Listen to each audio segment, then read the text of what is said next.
Hi everyone, welcome to my channel. Today we are diving into some essential anatomy practice questions to help you ace the CPC exam. Don't forget to like, subscribe and hit the notification bell for more helpful content. Let's start with the first question.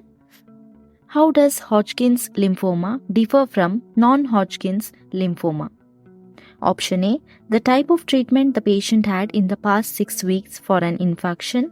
Option B, Hodgkin's is a respiratory disorder that is only non-cancerous.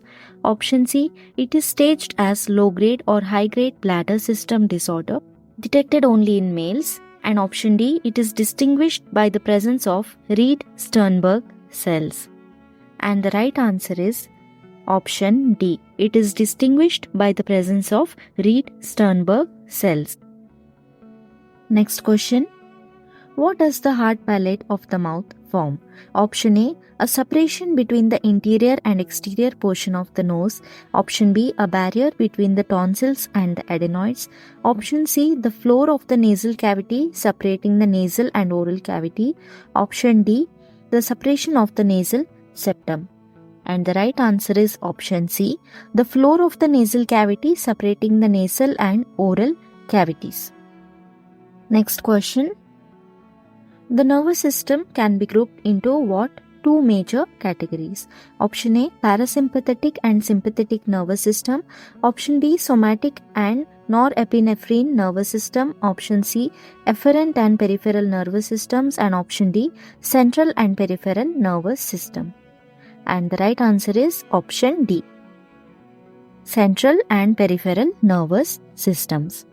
Next question. What are the main functions of the integumentary system? So the main functions of the integumentary system are sensation, protection, thermoregulation and secretion. Next question. The eyeball has which of the following? Option A, incus ethmoid sinoatrial node. Option B, choroid retina vitreous. Option C, retina, choroid, vitreous and malleus. Option D, all of the above. And the right answer is option B, choroid, retina and vitreous. Mobilization of an organ by freeing adhesions is referred to as option A, irrigation, option B, fusion, option C, extraction and option D, lysis.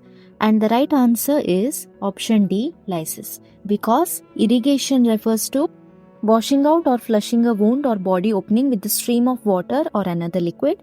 And in option B, fusion refers to the act or process of melting or the merging or coherence of adjacent parts or bodies. And option C, extraction refers to the process of pulling or drawing out. Therefore, the right answer for this question is option D, lysis, which means mobilization of an organ by freeing adhesions.